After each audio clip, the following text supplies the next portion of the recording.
Welcome to Long Shots, the world's #1 golf betting show on VSiN and VSiN.com, the sports betting network. I'm Brady Kannon along with Wes Reynolds. Nick Kenyon and Triv McKenzie are at the controls. Karina Howe and Rob Moreno support from down below as we get ready to take you through golf betting conversation for the next hour. And ladies and gentlemen, congratulations are in order for the second time in 3 weeks for my partner Wes Reynolds as he cashes in on Jon Rahm at 22-1 to win the Memorial. Nice job, Wes. Thank you, Brady. And you think it's going to be easy when a guy has an 8-shot lead going on to the back nine on Sunday, but anybody that knows that bets golf futures regularly knows it's never easy. It's never over. And it wasn't over. In fact, Jon Rahm had his lead trimmed to 3. Nobody really caught him. He kind of came back to the field, but fortunately, we were able to get there. It was actually a 5-shot lead through the 16th hole, but he had that 2-stroke penalty with the ball being moved as he was addressing it out of the rough. He ended up holing the chip shot. So, we got there at least, 9 under par, and Jon Rahm now emerges as the new #1 player in the world. He went into the weekend as the adjusted odds favorite, and it really manifested on the back nine on Saturday. He was trailing Tony Finau by 4 shots. He made 4 birdies in a row, and the next thing you know, it was an 8-shot swing as he led Finau by 4 and then ultimately went into Sunday with a 5-shot advantage. Yeah, he did. Tony Finau, we mentioned that might be a little bit of a buy sign, the fact that he was able to go home and set the course record on his home course in Park City, Utah. Came out and played great. He was the 18-hole leader and the 36-hole co-leader, but fell apart a little on the weekend. Nice top 5 for Jason Day. Back-to-back, I believe top 10 is the first time he's done that in 18 months. So he was another one of our tips that were kind of up there. Danny Willett was up there as well, but fell apart, had a bad round I think he might have shot an 81, if I recall, on Sunday, or an 82. So he fell back, but good job by Jon Rahm to now get to #1 in the world. First time since 1986, first Spaniard to do it since Seve Ballesteros. And then Ryan Palmer and Mac Hughes get the 2 non-exempt spots of guys that weren't already exempt, so they get in the U.S. Open at Wingfoot come September. And then making a note here, and it's on our graphic that people can see, Matthew Fitzpatrick, only player to break 70 on Sunday. He also did that in Orlando earlier this year at the Bay Hill, or the Arnold Palmer Invitational, rather. And that was very windy conditions on Sunday. So maybe make a note for Matt Fitzpatrick, especially at somewhere like the U.S. Open. I know that course is a little bit long, and he's not a real big bomber off the tee, but in difficult setups, Matt Fitzpatrick is going to be a guy that you're going to want to look at. I agree with you wholeheartedly. He was my closest contender. I had him at 80-1 to win the Memorial. Just put together that round a little bit too little too late. Ches Reavie was my other guy that was in the mix and ended up shooting 79 on Sunday in real tough conditions back in Ohio. I loved watching the event. It's really one of the best non-majors on the entire tour schedule.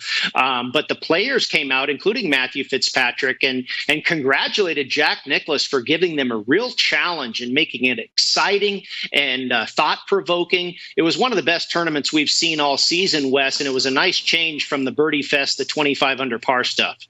Yeah, I totally agree with you, Brady. Spot on in the fact that, look, the pins on Sunday were really tough, and I know Jack was part of the CBS coverage on Saturday for the 3rd round.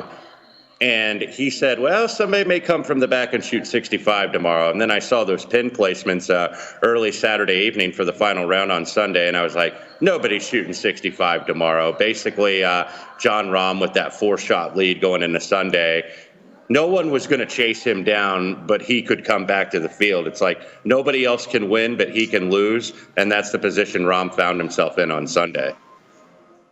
This is Long Shots, the world's #1 golf betting show on VSiN and VSiN.com, the sports betting network. Brady, Kannon, and Wes Reynolds with you here in Las Vegas, Nevada. From Toronto, Canada, Geoff Fienberg will be our guest this week and will join us here momentarily. Wes, we are on to Minnesota. You and I and Matt Youmans last year were all on Bryson DeChambeau and looked like we were headed for a playoff before Matthew Wolff dropped a 30-plus foot bomb on the 18th hole, ended up winning the tournament in regulation, his first PGA Tour victory, and not that long after he had won the individual NCAA championship out of Oklahoma State. Yeah, and Wolff really hasn't done anything since Minneapolis last year. He did kind of show out at Detroit at the Rocket Mortgage a couple weeks ago. Bryson DeChambeau, I guess, got his revenge on Matt Wolff, defeating him and holding him off at the Rocket Mortgage Classic. But Wolff is about 20, 25 to 1 range, kind of what I've seen him at this week. And then looking at some of the favorites, this might be a week where you could take a stand against most of the favorites, Brady. DJ and Brooks Koepka can win any single week, but Brooks Koepka mentioned that his knee problem was coming back. I don't know if that's for real or if that's an excuse for subpar play by his standards. But DJ shot what you mentioned on Twitter, the double Jerry Rice, 280s back-to-back. To finish 16 over. I think he was second to last in the field. I think he only beat one guy, that was David Lingmerth, who is a former Memorial champion in his own right.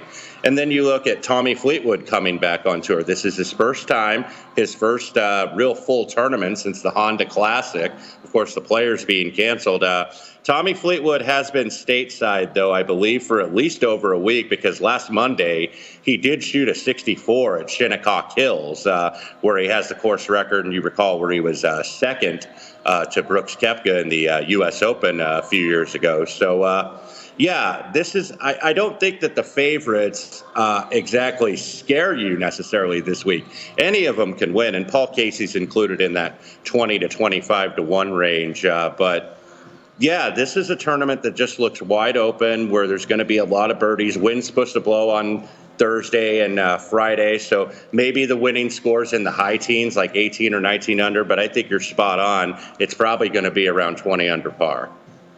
Similar conditions. You mentioned the wind, Wes. Similar conditions this week as we stay in the Midwest for the 4th week in a row. Temperatures in the high 80s, low 90s, possible threat of thunder showers here and there. But the quality of the field, vastly different this week. We went from major championship-like field at the Memorial in Dublin, Ohio, to really one of the more watered-down fields we've seen all season this week in Minnesota.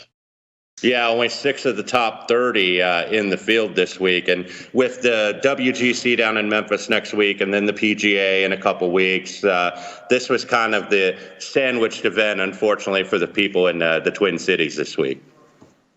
And it's time to bring in our guest. It is the member guest segment here on Long Shots. We've had his partner on the show a couple of times, but now we get the better half, right, Geoff? He is Geoff Fienberg, professional golf bettor, professional golf handicapper, and golf podcaster. You can follow him on Twitter at GFienberg17. That's GFIENBERG17. Geoff, great to have you on the program. And you're up there in the north, not too far from Minnesota and the 3M Open. This particular tour event, having been held only once before, how did you dive into the handicap this week with no real tournament history to go off of? Yeah, that is always a factor, because you like to see a baseline of what sort of players have won here before. People that do this often, it's not a surprise to see, typical skill sets translate, even if it is different players from year to year. And you like to see a winning score range that you like to battle with. But I do believe the scores will certainly be low this week, and you need to be looking at players that enjoy a bit of a birdie party, and at least have one real super low round in them this week. And we also should congratulate Geoff. He was also on Jon Rahm last week at the Memorial Tournament. So a nice cash for both of us. But Geoff, obviously not as deep of a field this week.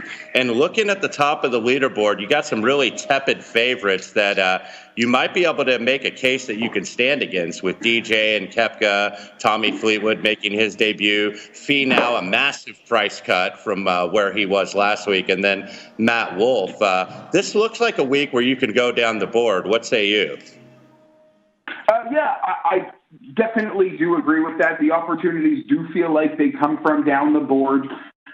You could make a case. I could argue, I'm not betting it, you could argue Dustin Johnson at 10-1 this week versus this field on this course is much more value than having to bet him last week at 16-1 on that course over at the Memorial. And I do believe he's more like the guy that won at Travelers than back-to-back 80s. But yeah, you certainly can look far down the board. Brooks Koepka is a guy I wouldn't touch with anyone else's money right now. If he won, it wouldn't surprise me. Fleetwood, you just want to see it once. I wouldn't be shocked if he wins. I actually think he could be really live in a couple weeks at Harding Park.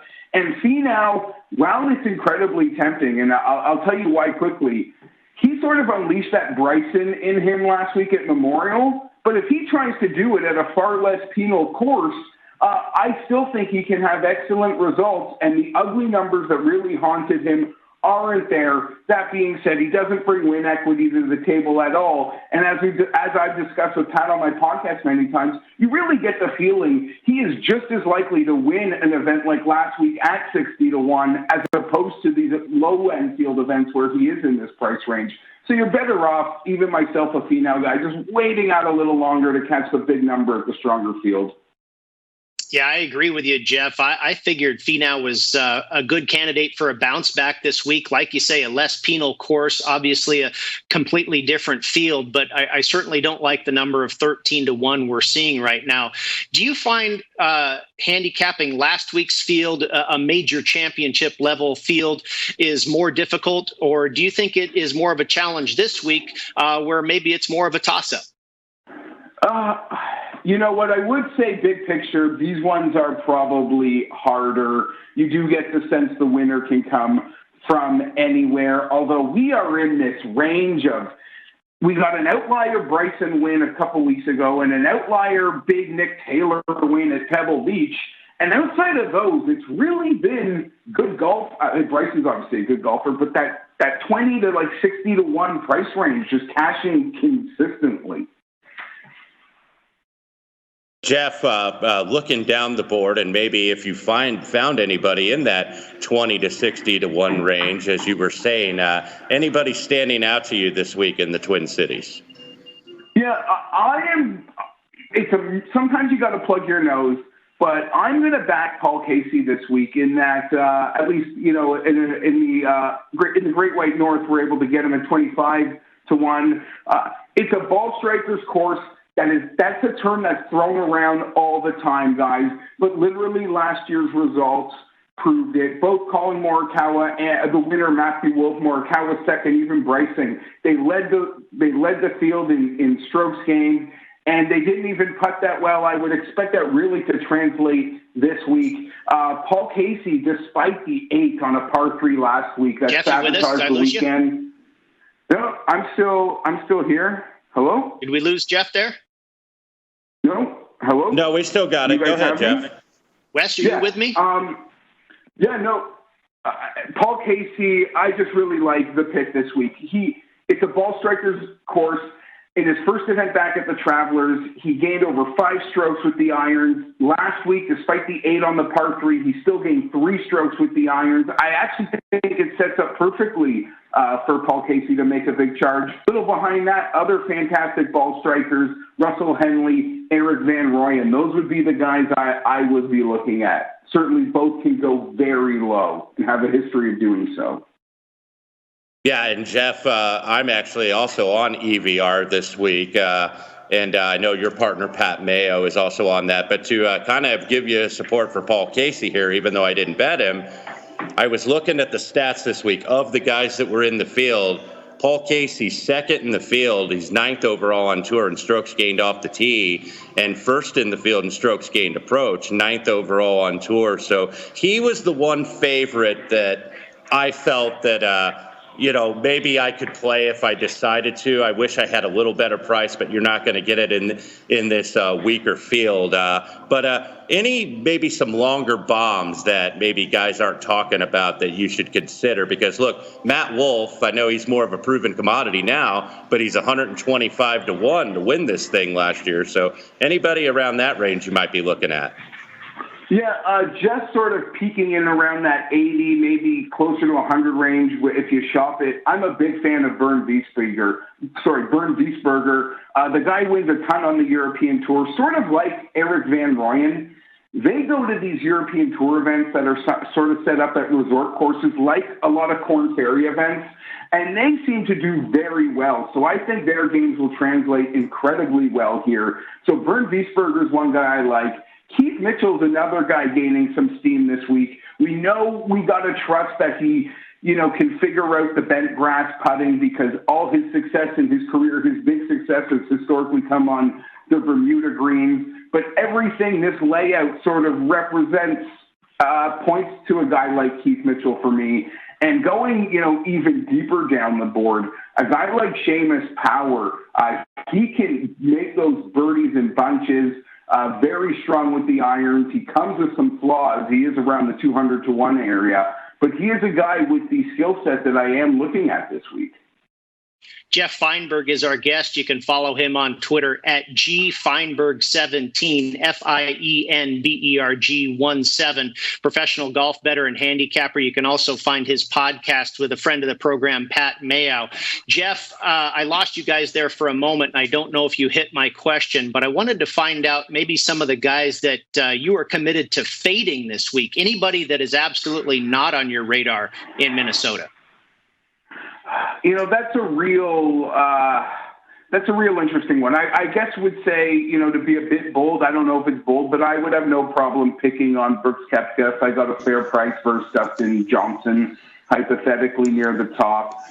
Going farther down the board, a guy that I might look to pick on, who I'm a big fan of, is Alex Noren. His game sort of sets up for the grinder type course, and this is going to be a birdie party, and he's not even striking his irons well. So I think he could be a guy at the moment who I do like to back at big numbers when I know the layouts can get tough, because that's when he plays his best. Might be a guy I'm looking to go against. Geoff, just a couple weeks away from traveling to San Francisco and going to Harding Park for the PGA Championship. And I know you tipped your hand a little bit earlier with Tommy Fleetwood might be a guy you're looking at. But anybody else you've already got in pocket, or anybody you're looking to target for the PGA here in a couple weeks?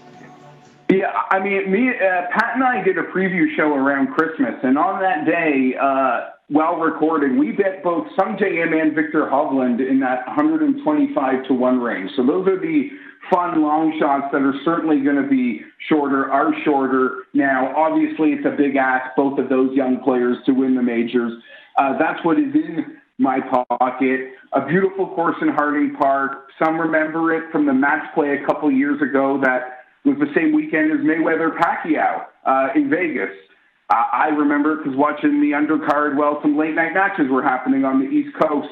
Gary Woodland lost in the final to Rory McIlroy that year. Make of it what you will. Paul Casey played well, Jim Furyk. But like any major right now at the big boy golf course, you're going to have to be long, accurate off the tee, a fantastic ball striker, and maybe a bit of luck sack putting. I'm not really breaking any news with any of that. At the moment, guys, I just can't expect it to not be fought between the super elites that are rising in the game at the moment, to be honest.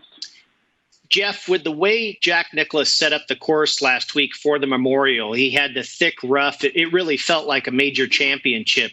Did you take away anything from that? Do you feel that maybe that was a good little precursor to set up some thoughts about who might do well at Harding Park? Because, I mean, with the rough, it could be a very similar golf tournament. Yeah, no, absolutely. You never know. I like to make these jokes what the marine layer might do to Bryson and his calculations, but you're absolutely correct, because when breaking down Memorial, even the workday version of it, me and Pat were both like, the Memorial, you almost take a year in, year out, you almost attack the Memorial like it's a major. And it's you sort of hyper-focus the card in a shorter range because history tells you to do that. And, well, we got, Gary Woodland and Shane Lowry last year. Just right now at the moment, I expect a leaderboard, a super elite, just like we saw John Rahm at Memorial rise as Harding Park shows its teeth. Geoff, thank you so much for joining us here on Long Shots this week. We'll do it again down the road, and good luck at the 3M Open in Minnesota. Thanks, guys. All the best. Thank you, Geoff. That is Geoff Fienberg. You can follow him on Twitter at gfienberg17. Does a nice podcast with a guy we've had on the show a couple times, Pat Mayo. And Wes, you and Geoff both on the John Rahm train last week. Yeah, just saw a buy sign in the final round at the workday. He was 1 over par going into Sunday. All of a sudden, he shoots a 64. He only gained like a half a stroke on the round, so that told you that the ball striking, the off-the-tee game is always good for John Rahm. It's just the irons maybe aren't always as sharp, and we saw him hit a couple bad ones on the second 9 on Sunday, but fortunately, he was ahead enough. But to Geoff's point before we go to break, look, I agreed. I thought his analysis was spot on the PGA, and he's gotten some of those guys at good prices like Victor Hovland or a Sungjae Im. Maybe this is their breakthrough here in a couple weeks. Geoff came out last week and said John Rahm should not be 22-1 in any golf tournament, and that appears prophetic as he ascends to number 1 in the world. We'll come back and do our Tiger Tracker segment, see where the big cat's at this week when we return here on Long Shots, right on VSiN and VSiN.com.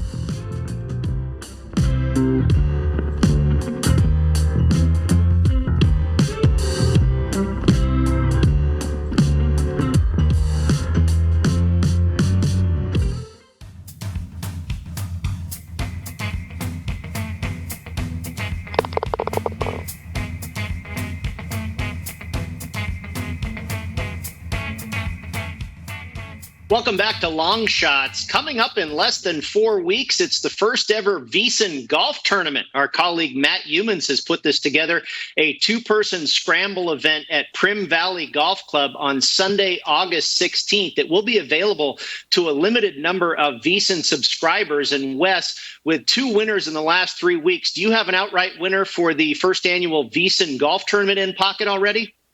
I know, bet against me, Brady, for sure. Because if I even play, if I don't play, I'll be at the 19th hole anyway, welcoming our listeners and our participants. But I got a feeling maybe there could be a decent price on our friend Nick Bogdanovich if he elects to play, the director of trading at William Hill. Nick is a very good player, as you all know. Yeah, he certainly is. I've played with Nick a few times during the quarantine. Guy shoots 80 on a regular basis. He'll certainly be a favorite if he is in the field. Let's get to the Tiger Tracker and see what the big cat is up to.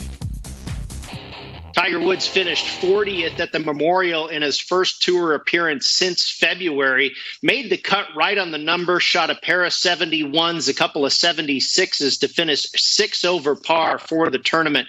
Wes, I'm wondering what your reaction was to Tiger's first appearance back in action on tour.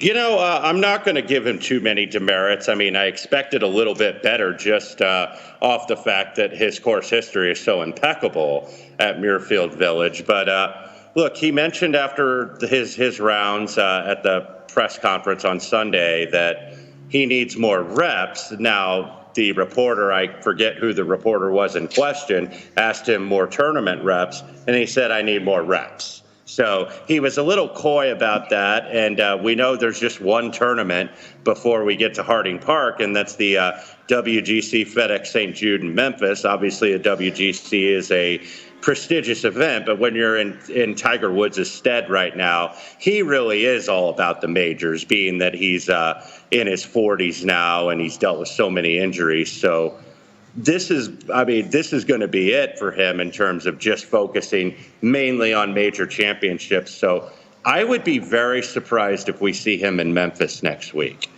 He just never likes to play the week before a major. He's a big believer in prepping in private or with his team instead of playing a competitive tournament. Some other guys like Phil Mickelson, they like to always have the competition the week before the major. Nothing has been according to script in 2020, right? And obviously the golf schedule is much different. And Tiger's only appeared one time since February. And you mentioned he needs more reps. I believe it was Amanda Balionis on CBS that asked him, will we see you again soon? And he said yes. He obviously wouldn't be definitive about when that was going to be. But I don't know. Maybe with everything that's been so crazy this year, if he needs more reps, I mean, personally, I would think he needs more tournament reps under his belt before the PGA, and maybe he shows up in Memphis. Yeah, I mean, it would certainly, look, this year in golf, as well as all areas of sport and society, has kind of broke the mold. So maybe this is the year with the schedule the way it is that he does play the week before, because he really never does and never has throughout his entire career. He's always been choosy and picky with his events. But look, what we saw of him in May when he played the match down in Jupiter, Florida with Peyton Manning and against Phil Mickelson and Tom Brady, he looked pretty good. He looked in shape. He looked very lean. So he looked ready to go. So that's why I thought maybe he was going to finish a little better than he ended up finishing, making the cut on the number and then finishing in the back of the field. But I don't think I'm not going to give him too many demerits off that performance. I know that there were some people that liked him last week, and he didn't show out with a really high level finish. But I think, look, I'm still kind of liking him more so for the U.S. Open than I am for the PGA, simply because we know that Winged Foot is going to be a bear of a course. We know the USGA's had extra time to doctor it up and grow the rough a little bit. So, look, Tiger at this stage of the career, he's the greatest grinder ever in the history of the game of golf. So I would like him a little more for the U.S. Open than I would in a couple weeks at the PGA.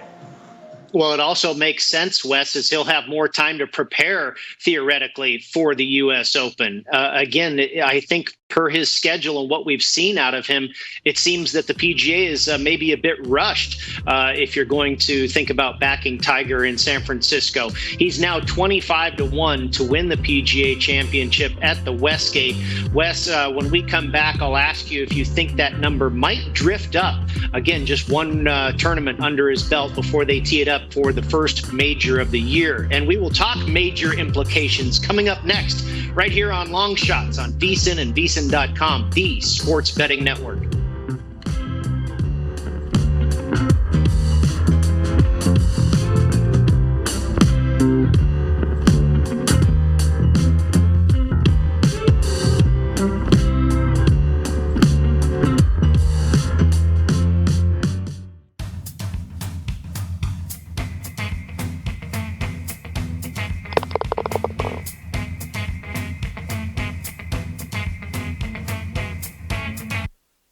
A course that rates the highest in each factor is Bali High Golf Club, a tropical golf course paradise located on the Las Vegas Strip and in the shadows of some of the most famous hotels in the world. At Bali High, designed by award-winning architects Brian Schmidt and Lee Curley, you will find hundreds of mature palm trees, lagoon-like water features, beautiful bunkering, and a stunning clubhouse home to Sealy Restaurant and an indoor-outdoor patio experience and event space. The course offers Bluetooth technology, caddies upon request, Jell-O shots, model-like beverage cart staff, VIP service from curb to course and back again, high-quality food and beverage, and a par 3 challenge where you can double your money with one swing.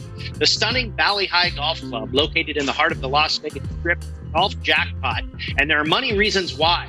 Play today. Learn more about the Bali High experience or reserve your tee time. Call 888. Visit AIGolfClub.com. And it is indeed our major implications segment. And Wes, I am starting to get a major buzz. We get an appetizer next week with the WGC event, the FedEx St. Jude in Memphis, and then it is off to Harding Park. Jon Rahm has now, since the win, been dropped to 12 or 14 to 1 in all three of the majors as far as the future outright board. I know you like him for the Masters. Would you consider him for the PGA as well now, just a couple weeks away? Yeah, I mean, you certainly would have to. He's now the number one in the world. But I do like him for the Masters. He was my pick earlier in the year, and I'm going to stick with him. The guy that I really am looking for a buy sign that I saw at the Memorial, though, and he wasn't a contender. He ended up finishing T13, was Xander Schauffele. And he was 8 over for 13 holes on Thursday at the Memorial. Ended up only finishing 1 over par for the tournament, tied for 13th. So that showed you that he fought back. He shot 70 on Sunday in very tough conditions. So I mentioned it, and I already have him at 25 to 1. I mentioned this is a guy you're going to probably want on your card in a couple weeks. Well, yeah, and Matt Youmans has done just exactly that. He has added Xander Schauffele at 25 to 1 to win the PGA. He came up just a stroke short for me, cashing a top 10 finish at the Memorial. So Youmans taking your advice there, and I can't disagree with you at all. And I think it is a good sign to see the way he fought back under very difficult conditions there at the Memorial. And Harding Park should suit his game. I'll give you a guy that I added off of what I saw at the Memorial, and this is a guy that I had in mind long before the Memorial with how he had finished there in the past, and also his success down the road at Pebble Beach, and that's Gary Woodland. I grabbed him at 50 to 1. Your thoughts on Woodland for the PGA? Yeah, I went back for seconds last week at the Memorial and fell apart a little on the weekend, was right there in the top 5 at the workday. Look, last time they were in the Bay Area for a major, he won at Pebble Beach. So ball striking is still superb from Gary Woodland. It's still a top 10 guy when you look at greens and regulation, when you look at strokes gained approach, all the various ball striking statistics. So I can't make an argument with that. That might be a middle price guy I look at. The only guy I added this week that I didn't already have, I did take Danny Willett at 125 to 1. There's some places where you can find him at 100 to 1 as well. He had a horrible round on Sunday, but he was right there just in the third to last group on Sunday at the Memorial, and he finished 4th at Detroit a couple weeks before. So he's putting together back-to-back fairly solid outings. So Willett is a guy I like, and if the wind blows in San Francisco, which it can often do in the Bay Area, even in the summertime, I could certainly see him showing up on that first page come Sunday. Yeah, you're right. He's really starting to round into form, and I thought it was a good call by you at the Memorial because he has the win at Augusta in the Masters, and we know that correlation between the Memorial and the Masters. And Willett, he also kind of seems like a U.S. Open player, hits it straight, iron play, and that led to a lot of success at the Memorial. So it makes sense transitioning to the PGA, which we expect to play a lot like a U.S. Open with the thick rough, the narrow fairways. Diving deeper into my research of Harding Park, I've just started to do so recently. It looks like we may have a very U.S. Open-like test, and the course was designed by the same guy that designed Olympic Club just down the road, which has hosted a number of U.S. Opens. So could be a little, typically the PGA is a little bit more lenient on the players than a U.S. Open, but we may be in for a real stiff test this year in San Francisco. Yeah, I think so. And you mentioned the Olympic Club, of course, who Matt Youmans, one of his plays already is Webb Simpson, who won the United States Open at the Olympic Club. So certainly a correlation there. And then looking back at Harding Park for where the match play was several years ago, Rory McIlroy, if I could get him in the high teens, if he could drift up a little bit, I'd certainly be interested. And then I'm already in on Paul Casey, unfortunately at a worse price. I was going to ask you in the last segment if you expect Tiger's number to drift up possibly because he's only had the one tournament under his belt prior to the first major of the year. He's at 25 to 1 right now at Westgate. Do you think we'd see a 30? Brady, I don't know because we talked about this a little bit last week. There is more tax in the line for the majors for Tiger.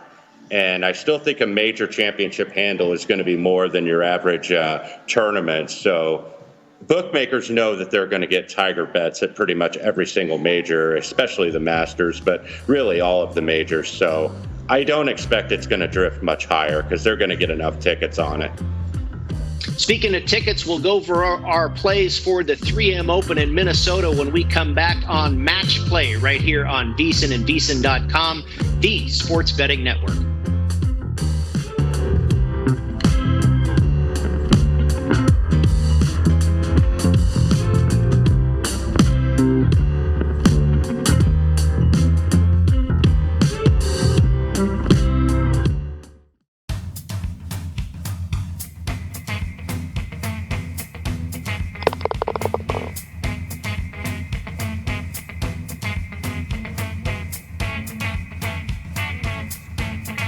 Welcome back to Long Shots. Brady, Kannon, and Wes Reynolds with you. This is the time of the program where we go over our plays for this week's tournament. That is the 3M Open in Blaine, Minnesota.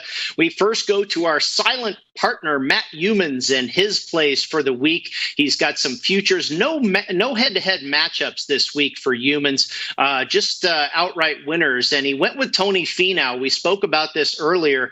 I think it might be a good time to back Tony Finau and bounce back after the horrible weekend that he suffered at Memorial. Paul Casey, a guy that Geoff Fienberg talked about, Troy Merritt, Sam Burns, and Jonathan Vegas was a guy I took a hard look at as well.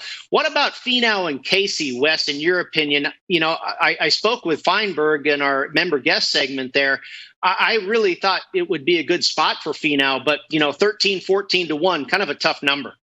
Yeah, the price got away from me there a little bit, considering he was as high as about 70 plus to 1 last week, and now he's 14 to 1. I think when he's going to finally get that breakthrough win, and I think it's going to happen at some point, it's going to be at a little bit of a bigger, more medium-sized price. But what Matt has Paul Casey, and I think Geoff Fienberg liked him as well. And look, statistically, of the shorter price guys, like the top 5, top 6 prices in the field, he absolutely matches up. He's, I think he was the second best in terms of strokes gained tee to green.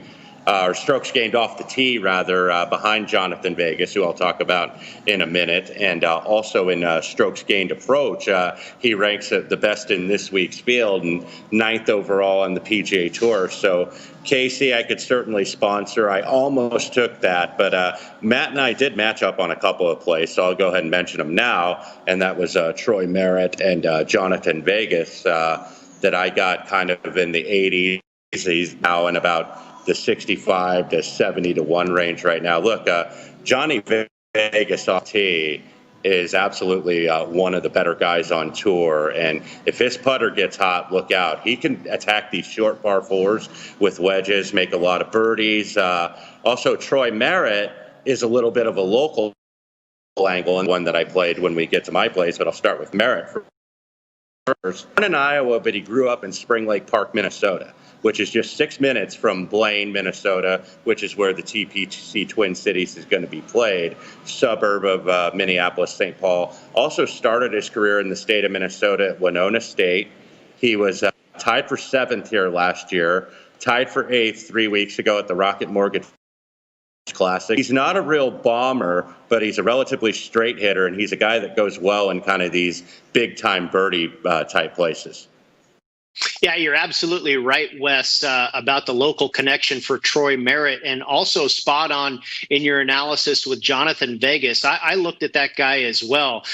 He's long off the tee. I think distance is a factor this week. He's 6th on tour in strokes gained off the tee, and it was the putter that really kind of held me back from him. Now, I don't know how important putting is going to be at this tournament, and that's kind of a weird way to say it. It's just not a statistic that I think I am going to dive head first into for this tournament. Putting is always important. You're going to have to make a lot of birdies this week. But you're right. If Vegas gets hot with the putter, he could certainly be a factor here. Now, you took another local angle with a guy that went to University of Minnesota, the Gopher, Eric Van Rooyen. Yeah, as I wear my maroon shirt for the Minnesota Golden Gophers this week as a tell. EVR played at University of Minnesota. He's trying to get his PGA Tour card for next season on the non-member points. Tied for 22nd last week at the Memorial, but if you look closely at the strokes gained stats, he was second in strokes gained approach behind Ryan Palmer, who finished second in the tournament, and he was fifth in strokes gained tee to green. His trouble was with the putter. He lost, I believe, a little over 3 strokes for the entire tournament when you add all 4 rounds together. Had he not done that, he would have been in the top 10 in the field. So EVR is a guy I like. Will Gordon is a name that kind of came onto the scene a few weeks ago. Was always a good amateur player and a good college player at Vanderbilt, but he was tied for third at the Travelers about a month ago. He led the field with 27 birdies, and that tie for third finish gave him unlimited sponsor exemptions for the rest of the season as he tries to accumulate points for the full PGA Tour card. Top 10 this week in strokes gained off the tee coming in terms of his season average. After he had that great outing at the Travelers, he missed the cut the next week in Detroit. So he couldn't really handle prosperity because he's so new to the PGA Tour. But now that he's had a couple weeks off, I think he's going to go a lot better here. And then we talked about Matthew Wolff at Oklahoma State. I think you mentioned that earlier in the program. Teammates also with Victor Hovland. The third of that trio is a guy by the name of Christopher Ventura, who was born in Mexico but raised in Norway. He was on that 2018 Oklahoma State NCAA championship squad. Started the year rough on the PGA Tour, missed 4 straight cuts, went back down to the Corn Ferry Tour, and has played pretty solid. He's got 2 top 10s in the last month at Sawgrass and at TPC San Antonio. So these are both TPC courses like this week, where you got to make a lot of birdies. So I think he could go well here. And then he was also a respectable top 21 at the Rocket Mortgage Classic. He's got a lot of pedigree and a lot of potential. I think this guy could make a little bit of a run at a big number. Wouldn't that be something if we had 2 straight Oklahoma State winners at the same tournament, Matthew Wolff in 2019 and Christopher Ventura in just the second year of existence for the 3M Open. I did not make him a future play, but I did take Keith Mitchell. You've got him there at 95 to 1. I didn't take him in the outright market, but I did take him for a top 20 finish. We know the guy is a great ball striker. That's where he really makes his hay. And he followed up with a nice finish last week at the Memorial. It's really been one of the best weeks on tour he's had all season. And I think when this guy is in form, he is certainly worth a look. Talk to me a little bit about Keith Mitchell. Yeah, Mitchell is a guy that I had a couple years ago, I believe, at the it wasn't the Valspar, it was the Honda Classic, rather. And a guy that played very well in wind. The wind is expected to blow harder, mainly Friday and Saturday for the second and third round. So, and then be a little bit more benign on Sunday for the final round. But he's played well in windy tournaments. He was second a couple years ago at the Corrales Championship. That was in the Dominican Republic, where the wind was really blowing hard that week. And also plays well at Bay Hill. Looked at the last 2 years. Bay Hill, of course, is an Arnold Palmer design, much like the TPC Twin Cities is this week. And he was second and fifth the last 2 years at Bay Hill. So big number on Keith Mitchell, and a solid tee for 22nd last week. He also was third in the field for greens and regulation. So if he hits greens, he's going to get a lot of birdie opportunities here.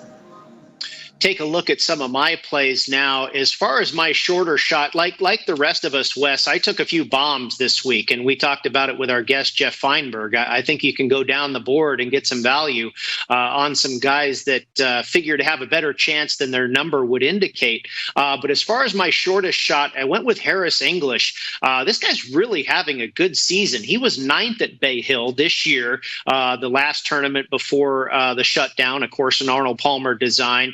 17th at the Heritage, and then took 13th last week at the Memorial. He's got all the stats to back it up, and he's a pretty darn good putter too. Curious as to why maybe you stayed away from Harris English. And I've played him a couple times this year, and I really like him as a player. He's been in good form. He's kind of refinding his game. I guess maybe the price kept me off this week, but he's a guy that's usually got a very good approach game. He's a top 10 in the field, at least for this week, going in, and strokes gained off the tee. So, look, he's a player I like, and as a player I've been on. I stayed away this week, but I don't disagree with your pick on English at all. One guy I like he seems to do his best in the middle of summer when it's hot and humid, and he flourishes in a birdie fest. Now, he had to withdraw last week from the Memorial, cited an ankle problem. Funny, that was after he shot about 80-something or whatever. Danny Lee, the guy seems to WD from more tournaments than anybody else on tour, but I think this is the type of tournament where Danny Lee is a guy that's going to be, on the first or second page of the leaderboard, and 195 to 1. Maybe that's reactionary because of the withdrawal last week. I don't know, but that number seemed awful big to me on a pretty quality player. Yeah, absolutely. And Danny Lee is a guy that goes well when the scores are low. He's been very successful at Greenbrier, in Dallas at the Byron Nelson. So usually when the scores are very low, when you're having to shoot in the high teens or in the 20 under par range, this is a guy that can make a lot of birdies. So, we both had our fair share of bombs this week. My bomb was Derek Ernst, who won in 2013 at the Wells Fargo Championship. Kind of lost his game. He's had 3 straight top 12 finishes on the Korn Ferry Tour. 12-10-5 is his form. So 300 to 1. There are worse, longer shots. We are laden with UNLV running Rebels, Wes. Derek Ernst. I have Ryan Moore, and I also have Charlie Hoffman. Hoffman, as far as course correlations, has won at TPC Boston for the Dell Technologies, another Arnold Palmer design, and finished well at Bay Hill again before the shutdown. So it's Rebel Week here on Long Shots. Absolutely. It'd be nice to get a local connection home. And when I do research for these tournaments, Brady, and I'm shocked at how many guys have come out of this UNLV golf program. Absolutely. And another local angle there with Aaron Wise, who resides in Las Vegas. So we'll see if we can get a Rebel home this week, Wes. Any last thoughts on the 3M Open before we close up shop here? Yeah, I'm hopeful we're going to see some bombs this week. I just didn't think the favorites were somebody that you wanted to back too much. So I think we're going to see a longer odd guy hit this week. Well, thanks to Geoff Fienberg for joining us. Thanks to Wes Reynolds, Nick Kenyon, Triv McKenzie, Karina Howe, and Rob Moreno on the production side. Next week, it's down to Memphis for the WGC FedEx St. Jude, and we'll bring in Will Gray from the Golf Channel to join us and break it down right here on Long Shots.